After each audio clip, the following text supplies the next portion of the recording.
জনপ্রিয় অভিনেত্রী আজমেরী হক বাঁধন সম্প্রতি তারাবেলার বিশেষ আয়োজনের সাক্ষাৎকারে ব্যক্তিগত জীবনের উত্থান পতন নিয়ে খোলাখুলি আলোচনা করেছেন। 2010 সালের ব্যবসায়ী মাসরুর হোসেন সিদ্দিকীর সঙ্গে বিয়ে করেছিলেন বাঁধন, কিন্তু মাত্র 5 মাসের মধ্যেই বিচ্ছেদ ঘটে। এরপর একক মায়ের ভূমিকায় নিজেকে প্রতিষ্ঠিত করে কন্যা সায়রাকে নিয়ে একা পথ চলা শুরু করেন তিনি।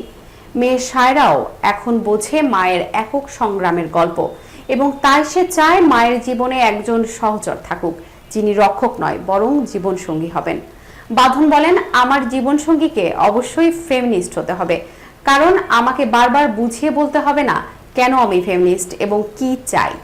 তার আমার চিন্তা ভাবনার সঙ্গে মানিয়ে নিতে হবে। তিনি স্পষ্ট করে জানান, তিনি সঙ্গী খুঁজছেন রক্ষকের জন্য নয়, বরং জীবনের সঙ্গী হিসেবে যিনি পাশে থাকবেন।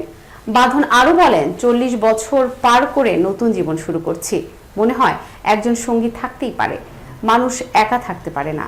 অতীতের কষ্টের স্মৃতিচারণে বাঁধন জানান, জীবনে কখনো সত্যিকারের সঙ্গী পাননি তিনি, বরং দানব কিংবা মানসিক নির্যাতনকারী পেয়েছেন।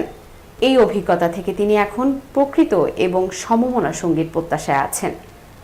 বাঁধনের জীবনে ভক্তদের ভালোবাসা যেমন আছে, তেমনি মনের গভীরে এখনো এক নির্ভরযোগ্য সহচরের অভাব বোধ করেন তিনি।